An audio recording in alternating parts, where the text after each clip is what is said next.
Hey guys, so this is going to be another chick video. This video is going to be how to hatch chicken eggs. You guys are probably wondering why there's another chick video since they're gone, but I'll explain it in the description.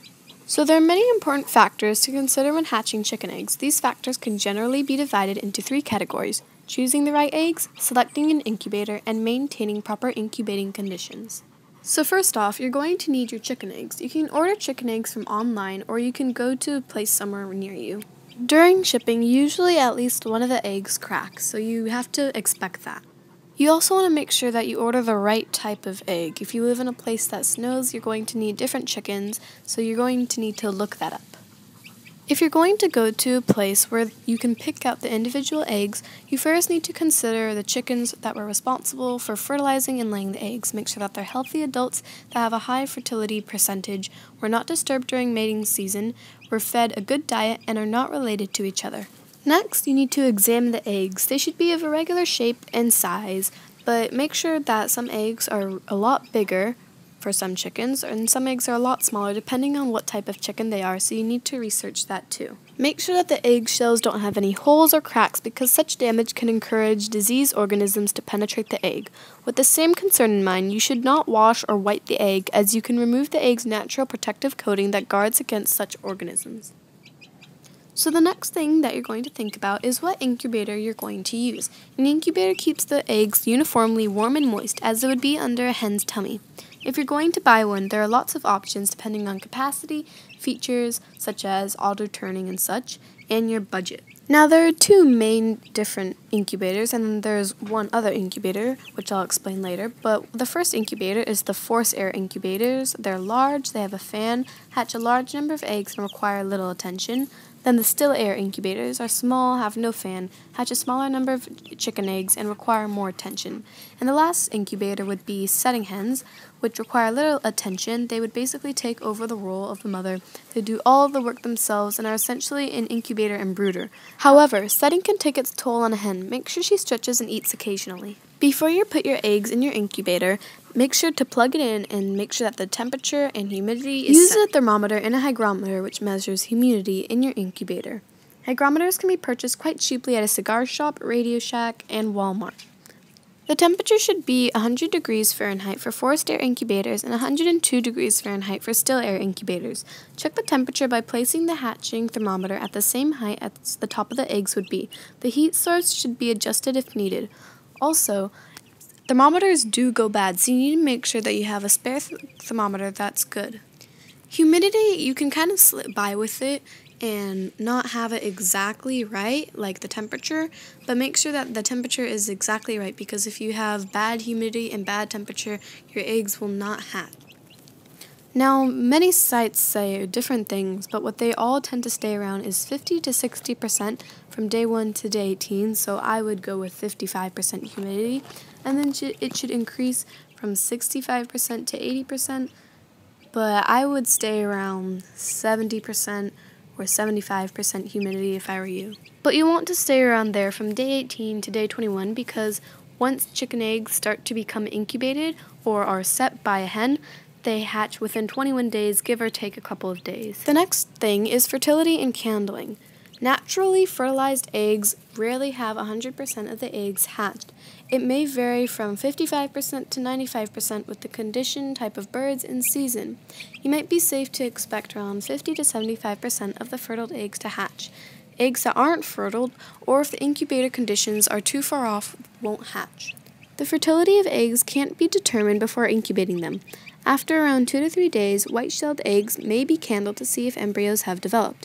Cracked or damaged eggs usually don't hatch and often develop odors. They should be removed right away. Eggs that are colored the same color all around may be candled by placing a light bulb under a can or box. Make a hole slightly smaller in diameter than the egg so that the light will pass through. Place the egg over the hole. If a cloudy spot or mass is observed, this can be assumed to be a growing embryo. If the contents of the eggs allow the light to pass through, making it clear, assume the egg is infertile. If an egg is candled at 7 days or older and is absolutely clear, it is dead or was never fertiled. The next thing is the air bubble in an egg. After an egg is laid, a small air bubble forms in the large end under the shell. A membrane separating the mass of the egg and the air bubble moves back and forth to relieve stress and pressure on the embryo resulting from changes in temperature. The drier the outside air is, the more fluid is depleted and the faster the bubble grows. Correct humidity in the incubator to make sure that the bubble does not grow too big, depleting essential fluids, or deny the chick enough air by remaining too small. The importance of correct humidity is more apparent at the end of incubation. Normally, the bubble has grown to a point where the chick can reach his beak through the membrane wall and pick around the shell, breaking the bubble area off as a door. If there has been too much humidity, the chick may not reach the bubble but will pip the shell in the fluids under the bubble and may drown before she is able to get out of her shell. But if the humidity has been too low, the bubble will be oversized and the fluids under it will have dehydrated to the point where the embryo won't be fully developed, and the chick may become stuck to the shell when it pips. In this condition, the chick will exhaust itself, unable to get out of the shell. After half a day, a chick that is stuck to the shell after pipping may be released by pulling the top of the shell off. An egg that is incubating should be set normally, as if it were sitting on a flat table, with the larger end up slightly higher than the tip of the smaller end. If the larger end of the egg is persistently lower than the smaller end of the egg, the chick can drown during pipping. Make sure to mark your eggs with a pencil with X on one side and O on the other. Make sure to turn your eggs at least 3 times a day. Never turn an even number of times a day. You can't skip weekends. You might get deformed chicks or none at all. You must keep adequate moisture in the incubator at all times. A couple of small paper cups or a pie pan with water in them will do nicely for your moisture supply. Or just follow the directions that came with the incubator. Make sure to turn your eggs at least 3 times a day. Never turn an even number of times a day. Turning is essential in the early stages. For the last 3 days of incubation, when the baby chick is preparing to hatch, do not turn the eggs. If not turned to a fresh position frequently during the early stages, the developing embryo touches the shell membrane and sticks to it, causing abnormal growth. Turning an egg aids these movements within the egg and mimics what a mother hen would do naturally. A fresh egg takes up the temperature of its surroundings, but as the development proceeds, the embryo generates its own body. By the time the chick hatches, it has its own internal temperature. Chicken eggs should be incubated at 99 degrees Fahrenheit at the lowest, but they should never go beyond 103 degrees for any length of time. The embryos may be damaged or die. And also, don't be in a hurry to take out chicks after they hatch. The yolk of the egg is drawn through the navel into the stomach of the chick before it hatches. This way they can survive up to 3 days without food or water.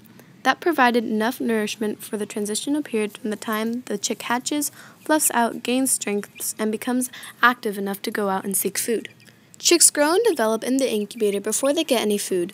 They don't gain in weight, but they gain in stature, activity, and use of their faculties. They will instinctively be interested in drops of water, each other's toes, and other objects of possible experimentation. Do not assume from these evidences of interest that the chicks are hungry. It is simply nature's way of experimentation, exploration, and learning of the young.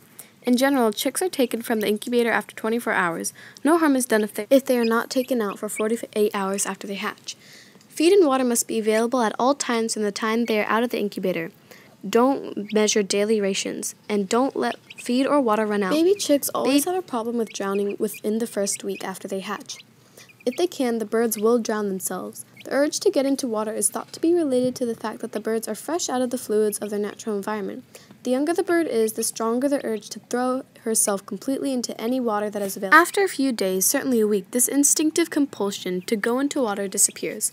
A common device to prevent drowning is to use a shallow water cup with marbles set in the water over the entire drinking area. The chicks will drink in the spaces between the marbles. So that is it for the video. Sorry that it turned out super long, but thank you guys for watching. Hope you enjoyed the video. I hope it helps some of you out there, and I'll see you guys later. Bye!